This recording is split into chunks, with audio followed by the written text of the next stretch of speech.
everybody. I'm Lauren Borchardt, Director of Historical Programs at the U.S. Capitol Historical Society. I want to thank you for joining us today. This is the first in what we hope will be a series of weekly talks, Lunch Bites with Steve and Jane. So today they'll be speaking about Thomas Crawford and Phillip Reid, who both worked on the Statue of Freedom atop the Capitol Dome. I'm going to send it over now to Jane Campbell, the President and CEO of the U.S. Capitol Historical Society. Thank you, Lauren, and thank you for helping us to figure out how we can continue to reach out to our supporters and people who are just interested in the United States Capitol as a symbol of freedom and what does it mean and how did it get to be where it is. We really know that right now we are living through a historical moment with this pandemic, and first and foremost, we hope that all of you are safe. And we try to provide with this new idea something that would be a little bit different, a little bit inspirational during the time that everybody is sheltering in place. For those of you who know the Society well, one of our best features is historical tours of the Capitol and the Capitol grounds. And since the Capitol is closed to the public, we can't be doing that right now. And since everyone's supposed to shelter in place, people who don't live in the immediate neighborhood of the Capitol can't come to see it. So we're bringing it to you live on your screen. And one of the best assets that the Society has is our distinguished tour guide. Steve Livengood has done more tours of the United States Capitol than probably any other person alive. When I first took this job just about a year ago, I said, I'd like to go on one of your tours. He said, would you like the 10-hour version or the 1-hour version? I said, well, let me just do the shorter version while I try to get acclimated here. And every single time I've gone on a tour with him, I've learned something new. So we've decided that we would just take this in bites as you invite you to join us as you have your lunch. And we're going to start because this is Emancipation Day. That is the day in which the enslaved people of the District of Columbia were given their freedom. And there is a story about an enslaved person who was involved in building the Statue of Freedom on the top of the Capitol. And so that is the story that we chose to tell today. So I'm going to introduce to you Steve Livengood, our distinguished Chief Tour Guide, Director of Public Programs, and historian par excellence. Steve. There we go. Happy Emancipation Day to everyone. I was talking with a friend yesterday. I've known him, he's lived around here for 10 years or so, and he wasn't even aware, he lives in Virginia, so he wasn't even aware that we have a holiday in DC that they don't get in Virginia. And so it's appropriate for us to talk about that today. So we're going to talk about Thomas Crawford and Phillip Reid. And this is the building that we all know and love. It is our national symbol. This is the original plan. The thing they were thinking about at the time, as they were thinking about this building, was the fact that the legislature in our Constitution is Article 1. And in fact, the Constitution is only 3.5 pages. And the first 2 pages, more than half of that document, are Article 1. There are 7 articles, the others just don't rank and don't get much space in the document. And they were symbolizing that fact with this building where they were going to put the legislature. The legislature is high on a hill in Washington. The same day they picked the site for the White House to symbolize the executive power, and they put it down on the riverbank. So the Capitol is up high on a hill, and that's where the Congress is, and the White House is down low. And that is the intention of the founding fathers, to symbolize that in the way the city itself is laid out. When they planned it, this was the biggest building in North America and the first major stone building in the United States. I'm displaying the drawing that was chosen. It was done by a non-practicing medical doctor from Tortola in the British Virgin Islands named William Thornton. Thornton got the job just because we had a contest. There were no trained architects practicing in the United States. And so we democratized architecture. We had a contest. And the guy that won was this guy. But the reason why is that he was a Quaker and he had ties in Philadelphia, and that's how he learned about the contest. So he designs this building, and we began construction on it, but it took 37 years to build the building that you see here. We began with the two wings. The one on the left is the House of Representatives, and the one on the right is the Senate. And it was common in that era to build a large building by starting at both ends at once. But they let two separate contracts, since nobody knew what they were doing anyway. And the contractor who was working on the foundations of the House wing, the one on the left there, made his foundations too weak, and it began to collapse in construction. And when they sent a group, some people to evaluate it, they realized it was going to have to be rebuilt anyway. And so they concentrated on the Senate wing, the one on the right, and that took 10 years of planning and construction. They moved into it in 1800 when the government moved from Philadelphia to Washington, D.C. So it was only that one wing that was occupied. The House wing, the other side, they began to construct after they finished the Senate wing, began to reconstruct, and it was finished in 1807. But 7 years later, the British came and burned both of those. They didn't burn the center part because it hadn't been built yet. But that's why it took so long to build the building. 37 years is because it got interrupted for various things. And so they finished the two wings again in 1819 and went and finished then the central part by 1824. The rest of the time was spent building the Capitol grounds. So we say the building was finished by 1828, and that is 37 years of planning and construction. But it's worth making the point here that we knew less about building the building. We knew little about building the building, but we knew even less about building representative democracy. We were trying to symbolize government by consent of the governed by building this building and making it magnificent, putting it way up high on a hill. We didn't know much about the building, but while we were building the building, we were trying to build representative democracy, and we had even less experience with that. And it's that point that we want to make today about this building, is that it is simultaneously a symbol of representative democracy, but also the very place where that representative democracy itself has been built.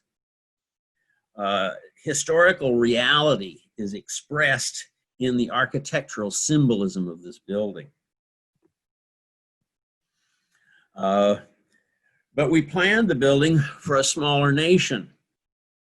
When we planned it, we had 15 states and thought we might have 25.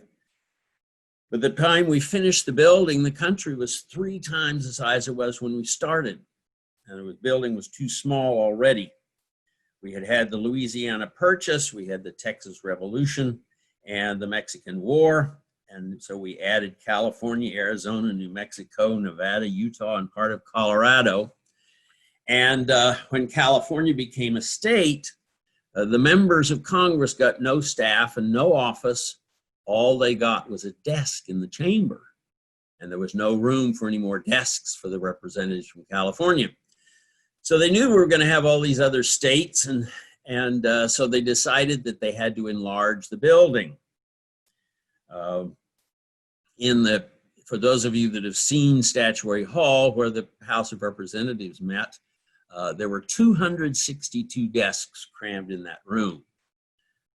And so it was just too small. So it was proposed to build a second building just opposite the east front of the Capitol with these two larger chambers in it. But after some discussion, they decided instead to build a new structure on each end. And so this photograph is a picture of the dome under construction. You can also see that on each end of the building, they're still constructing the chambers. Now, this is from the other side of the building. And so this is from the west front. So the wing on the right is the House chamber in this case, and the one on the left is the Senate chamber. On the other side, they built new porticos and new grand staircases for the building. But it had a small dome in the center. I'll go back to they built a larger dome than this one because they had put smaller domes on the two sides. But still, it was a much smaller dome. And it was going to look silly on such a big building. It also had been criticized because people said it looked like an upside down salad bowl. It was made out of wood covered with copper, and the wood had dried out. The dome itself was a fire trap. They were worried about it, and they knew they were going to have to replace it. And so the architect, Thomas Walter, pointed out that as long as we're replacing the dome, let's make a dome that's worthy of the entire building. Let's not just rebuild the smaller one that we have. So he suggested that and suggested a dome proportional to the smaller building. However, the building was built of poor quality sandstone, and the structure was a little shaky, and they were very concerned that the building would not be able to hold the weight of a stone dome, or even a wooden one of that proportion. But they had a new cast iron material that was lighter than wood. We think of cast iron as being heavy, but in fact, for its strength, it's lighter than wood. And so they could build a much bigger dome without having to rebuild the foundations if they made it out of cast iron. So here you see them constructing that dome. It was the first major dome in the United States. There was no state capitol that had a dome like this. The only one that had one was the Maryland state capitol, the one that still exists, but it was a much smaller dome and not on this kind of grand proportion. And on the top of the dome, they decided to put a statue. The previous dome had an oculus, a big window, a glass opening to let the light in, but in this case, they decided they wanted a statue on top instead. Now we're going to get into the two gentlemen involved, so why don't we stop and see if there are any questions about the part that I've covered already.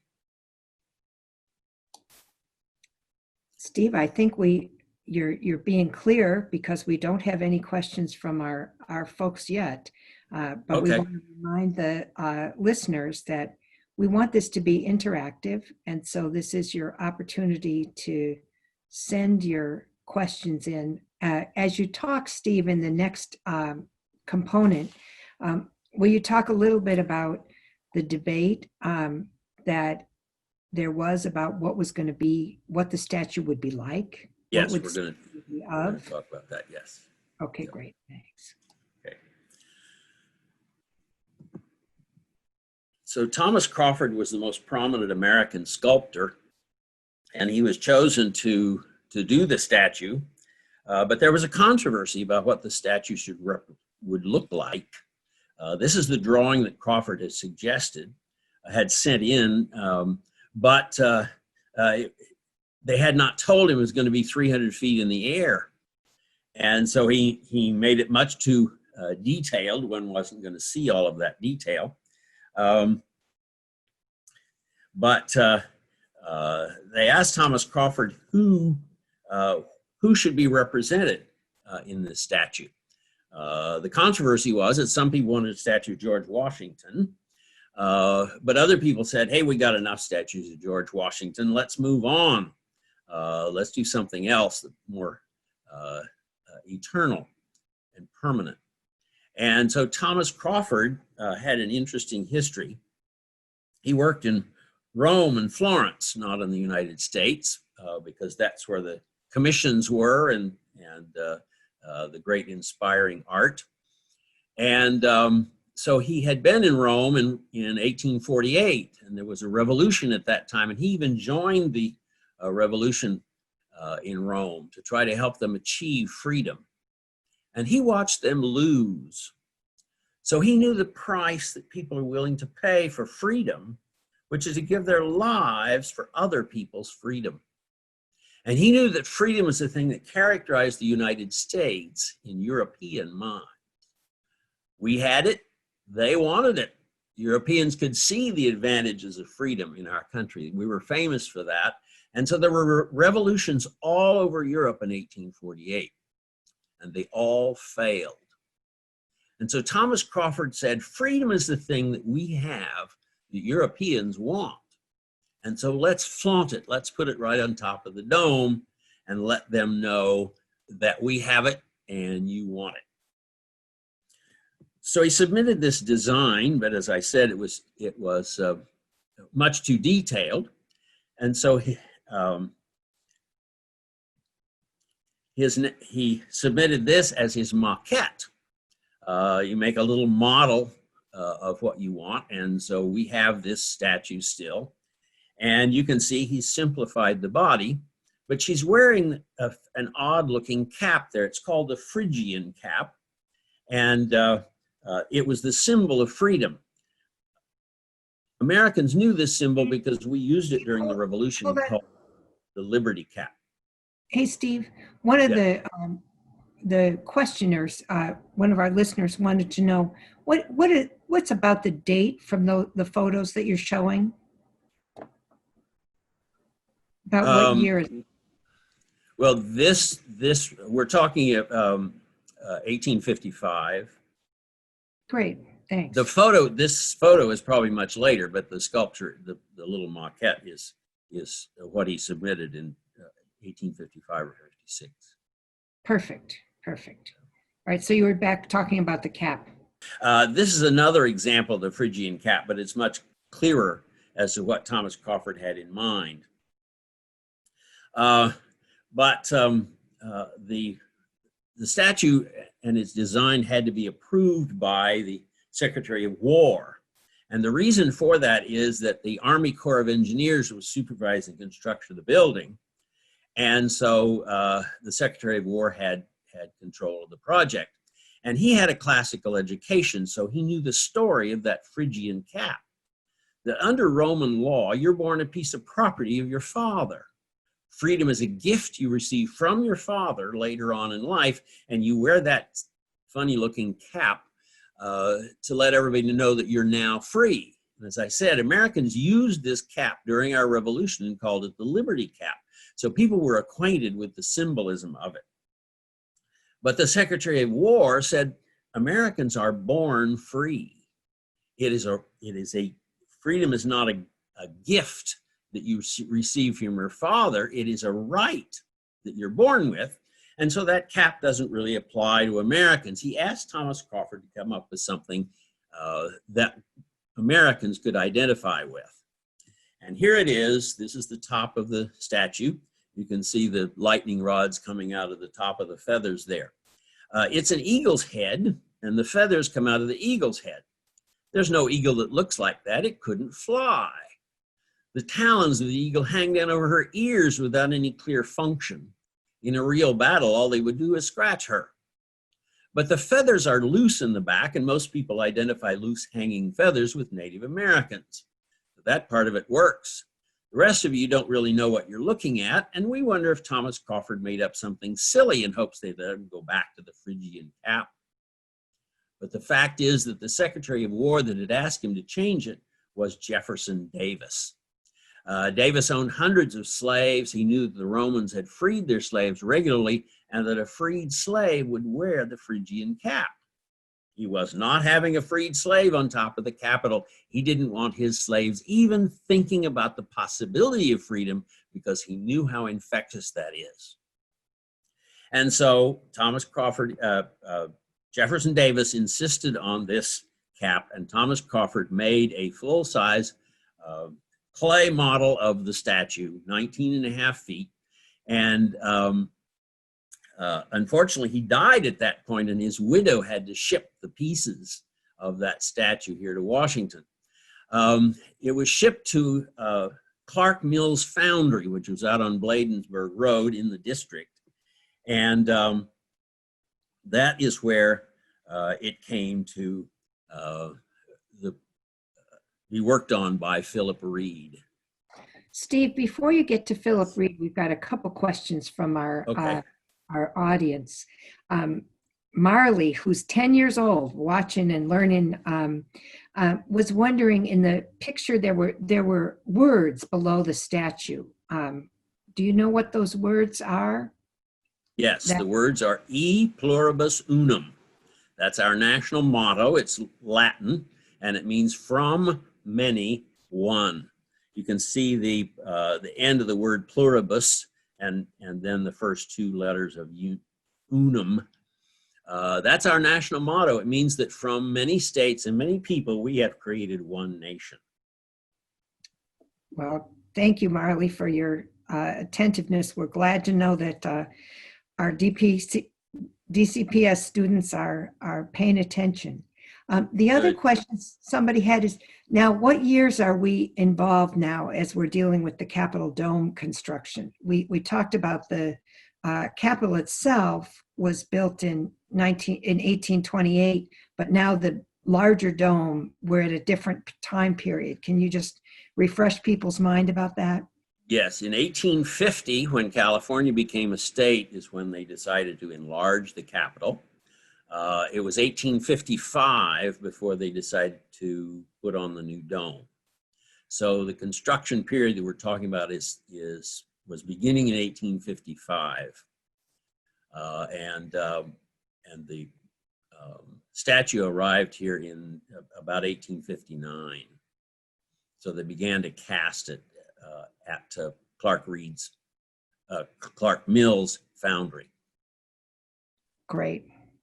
Okay, now, Okay. Does that foundry still exist? Could people go see it now? No, it's been long torn down. Okay.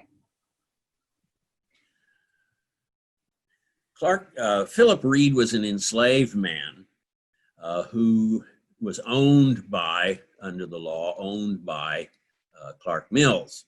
But Mills valued Philip Reid very highly, and in fact put him in charge, at least through part of the process of casting this stone. He was considered the best of the workers working on the statue.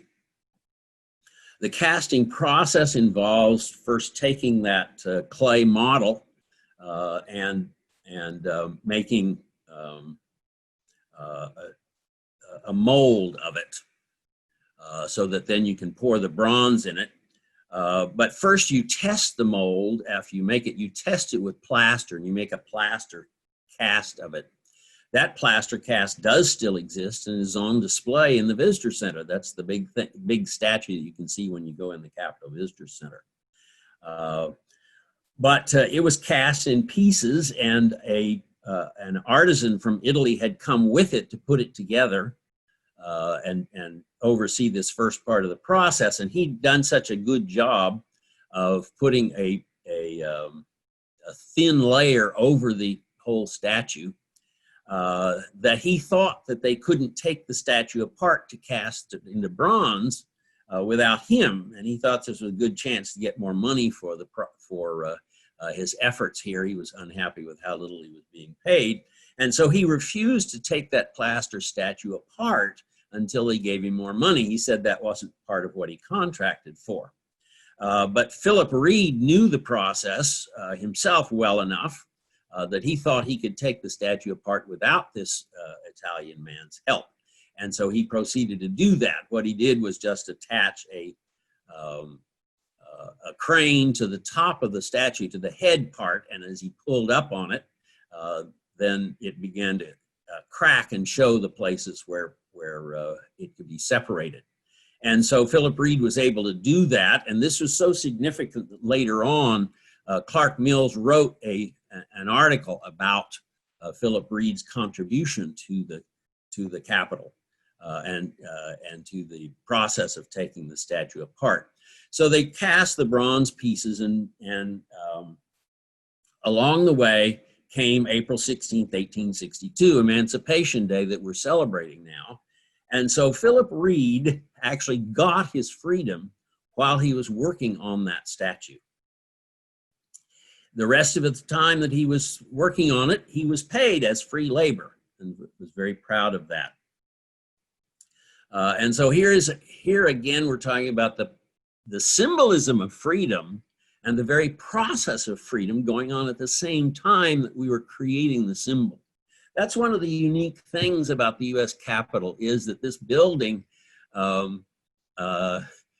is so involved with the idea of this nation and the strength and the unique things that we were trying to create at the time, that the symbols and the substance are created at the same time. There really is no other nation on earth that can claim that of their buildings. The buildings tended to be built after the process was done. Whereas in our case, we were creating a free country at the same time that we're creating the symbol of the free country. And that is one of the things that makes our national capital unique. So that's the story of Thomas Crawford and Philip Reid, and I hope we have stimulated perhaps some more questions. I've got some questions coming in from our folks, and one of them is, was Reid the only enslaved person, or were there others who worked on the Capitol? It's interesting because there are records that there were African Americans working on the Capitol, but we don't know whether they were free or not. The only reason why we know that Philip Reid was, there are two reasons. One is that we have the bill that Clark Mills submitted, because the emancipation in Washington, D.C. was compensated emancipation. That is, the government paid for the freedom of those people. And we know Philip Reid's name is on the list, and so we know that. The other thing is that Philip Reid has descendants in the Washington area to this day, and we know that the family tradition, oral tradition, is that he got his freedom while he was working on it. We don't have that information about the others. We know which ones of them were African Americans, but we don't know. We haven't matched any names to determine that any of them were actually emancipated that day. Many of the workers were white and free. We know that there were some that were African Americans, but we don't know whether they were enslaved or not. And you mentioned that Clark Mills wrote an article. Was that in a newspaper? And did he say anything in the article about how did Philip Reid come upon these incredible skills? I believe the article was in a newspaper. But he would have gotten the skills from Clark Mills. Clark Mills was a sculptor and had studied these things. He was from Charleston, South Carolina, and had worked there, and then moved to the Washington area. And he would have probably, Philip Reid would have learned them from Clark Mills, but I believe Clark Mills does talk about what a remarkable person Philip Reid was, that he was able to catch on and do such a good job that Clark Mills trusted him to be responsible for the process itself. And we have several people are questioning, do you know what happened to Philip Reid after he worked on the statue? Did he stay working at the foundry? Do we know anything about his family, and where was he ultimately buried, and those kind of things? None of those things. We do know that there are some people in the Washington area that have talked about their ancestry, but I've not found any documentation about it. And then one other question we had is question about did the president have anything to do with choosing who was going to be on the Capitol? Did President Lincoln, is there President? No, all of this took place before Lincoln was president, until the actual casting was going on. There's a tradition that Lincoln had something to do with the construction of the dome. That is very tenuous. Apparently, Carl Sandburg, as he was writing his great biography of Lincoln, came upon a letter in which somebody had written Lincoln to complain about the construction of the dome because the iron would be needed in the war effort. And Lincoln wrote back and said, no, it's important that we continue constructing the dome because it is the symbol that our Union is going to continue and that we intend that it will continue. And that this rebellion is just a distraction at the moment. We're not going to let them stop. Lincoln also knew that the Southern troops could see the construction of the Capitol from the hills that they occupied in Virginia, and that they would be really happy with if they were able to stop the construction. But the interesting thing is that Lincoln did not make that decision. The decision was made by the contractor. It was a company out of Brooklyn, New York, and they had already invested a lot of money in the cast iron itself and setting up an iron foundry here on the Capitol grounds, and so they were concerned they were being paid by the pound installed, and they weren't paid for what they'd done until they installed it. And so this company made the decision to continue. The Congress, after the First Battle of Manassas, stopped all payments. So the company themselves had to pay for the continued construction, but they had already invested so much in the construction process that they decided to finish the dome. Now, once the Congress saw that they were going to continue construction, then they resumed the payments, and they did get paid. They only financed it for a few months, but in fact, the decision to finish the dome during the Civil War was made by the contractor and not by the government. Interesting. Now, was this someone asked, was this a Navy contract for casting the dome? Was it United States Navy? Army Corps of Engineers. Corps of Engineers. Okay. Yes. And we have a few more coming in here, and I'm just trying to, do Philip Reid's ancestor, does his family descendants receive any recognition today? The only way I know about that family is that there used to be a bus driver in Washington, a tour bus driver named P.J. Preston. And he's the one that told the story and told me that he had other ancestors, other relatives in the Washington area. And I have tried to contact him and haven't been able to make contact with him for many years. And the statue is cast in bronze. And has it been treated or cleaned since it was put up there? Yes, in 1993, the largest helicopter in the world came flying up on a Sunday morning and picked that whole statue up and set it down in the front. And in fact, I'll go back to this picture is taken. You can see the statue is down, sitting. This was taken while it was down, and the statue had been green, the copper leaching out of the bronze, which happens if you don't take care of a bronze statue. And so this is after it was refurbished and it's returned to more to its bronze color. So in fact, it was not taken care of, and they were really concerned about it. And so they just picked the whole thing up and set it down in the front, and it was down for a year and a half. I believe they used crushed peach pits to sandblast it and take all the crust and so forth off it, and put restorative chemicals on it, and they cover it in a wax. And every 3 to 5 years, you'll see them put a scaffold up around it again, so that we maintain it from now on. But it was not maintained until the 1990s. And was she hoisted to the top of the dome in pieces or fully assembled? And how? No, she was hoisted in pieces. She was in 6 pieces. Okay. And then we have Michael Keeling, who has great memories of going on the Dome tour with his former boss, Congressman Pickle of Texas, who was very involved with the society at that time. And he was remembering that there was a controversy about when the dome was repaired. Would it be the same stone or would it be different stone? How do you remember that controversy and how that all got sorted out?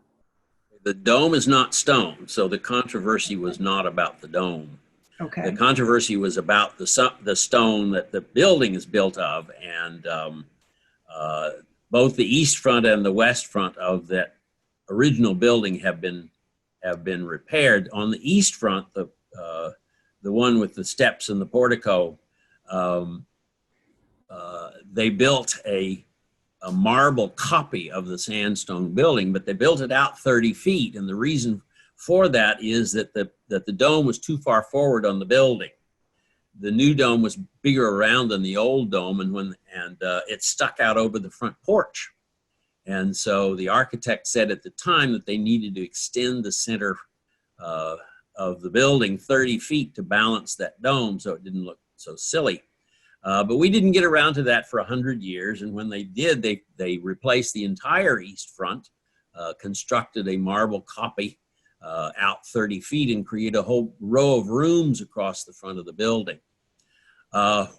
It was proposed to do the same thing to the west front, but there was a lot of protest about it because now the west front is the only historic part of the building, of the original building, still showing.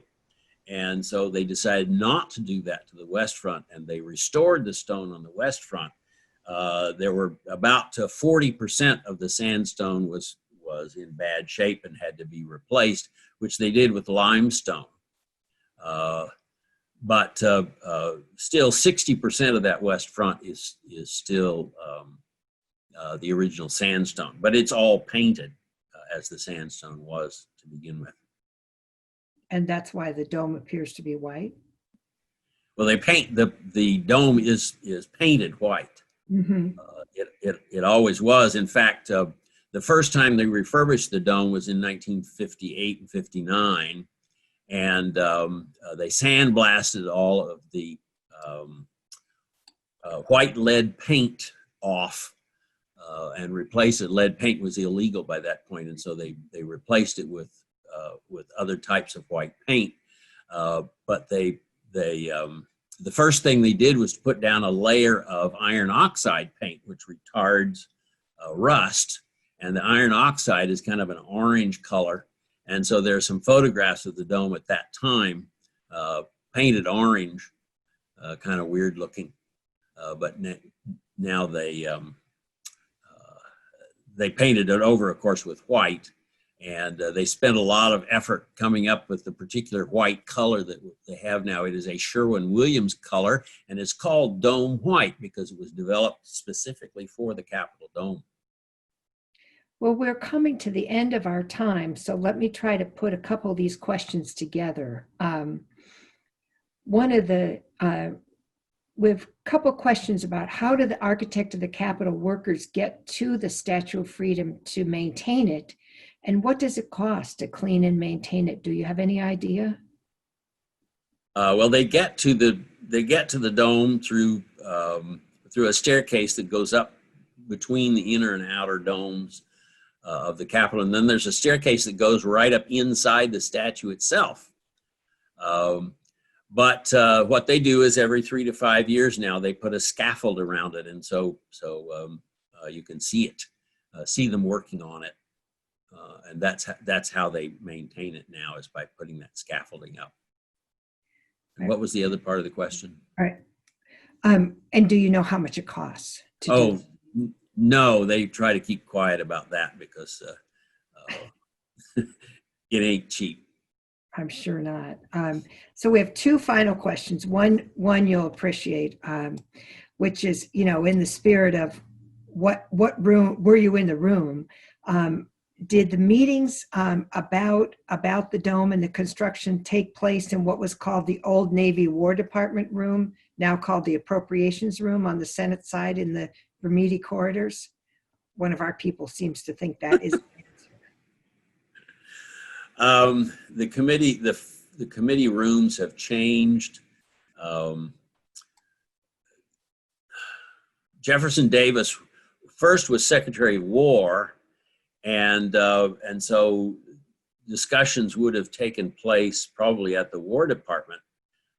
He probably came and met with the Senate committee, and at that time there were no office buildings, so they would have probably met in the committee room. But I'm not sure that the Senate Rules Committee had its own room at that time, so I have no idea where the meetings took place. No.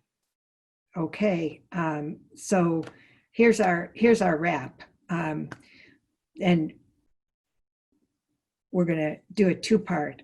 One is, have you noticed you've given tours to people from all over the world? I mean, this is part of your everyday activity when we're not in the lockdown. Have you found that there's a special fondness that Italians have for our capital?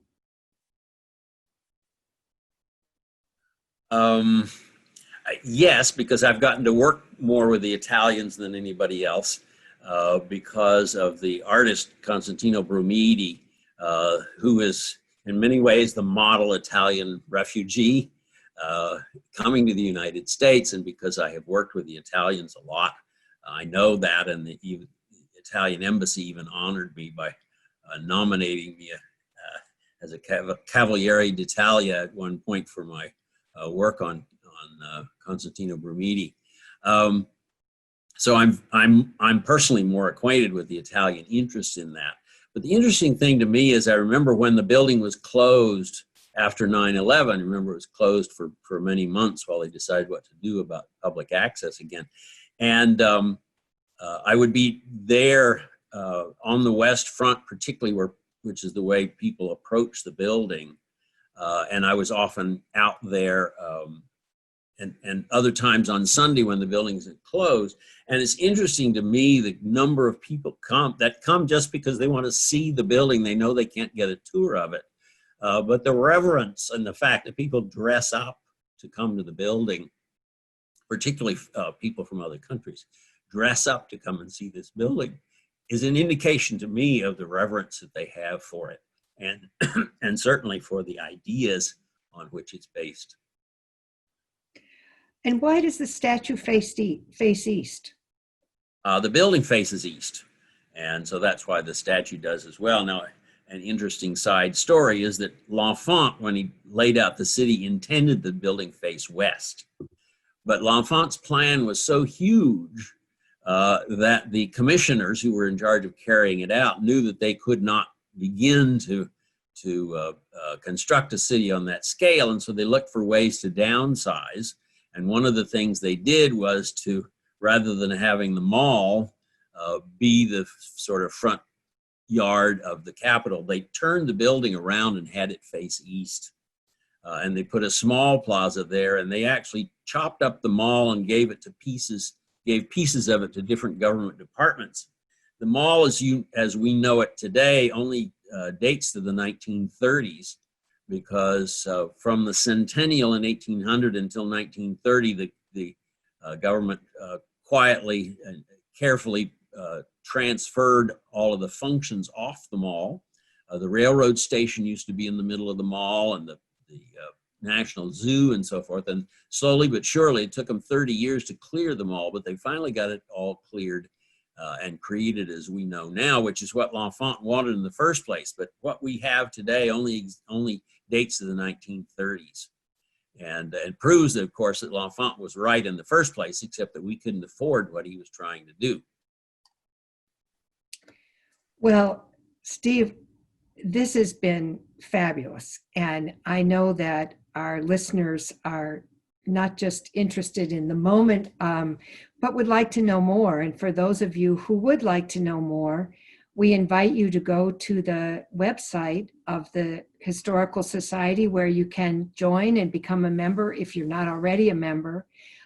Make sure that you check out our incredible magazine, The Capitol Dome, because coming up in the magazine, there will be an article about Philip Reid and his family. And the author of that article has shared with us that in the 1870 and 1880 United States censuses show that Philip Reid resided in Washington with his family and worked as a plasterer.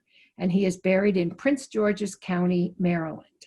John Coletta, who is the author of this, has been on this and learning from you, but also offering new information. So that is an upcoming article in our summer dome that's coming out at the end of June.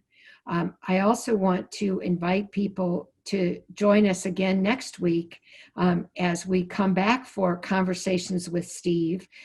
We will be doing these short snippets of some of the features of the Capitol so that we can share the richness and the majesty of the Capitol even while we are at home. And I know, Steve, that you had a particular quote that you wanted to end this with about the United States Capitol as the embodiment of the eternal values to which we aspire. And so it's your quote. Would you like to say it? Yes. The United States Capitol is the embodiment of the eternal values to which we aspire, as well as the symbol of those values. The place where we exercise our freedom and democracy, as well as it is our symbolic temple of democracy. Well, thank you, Steve. And thank you for those of you who joined on. We hope that you'll join us again next week. And if you particularly enjoyed the story of the Statue of Freedom, one of the other things you can find on our website is that we have been privileged to get marble from the Capitol itself when there was renovation. And we have taken that marble and from that marble created small statues of the Statue of Freedom. And those are available as part of your own, keep your own piece of the Capitol in your desk. So thank you very much for signing on. We hope we'll see you again next week. Take care, be well, stay safe, stay home.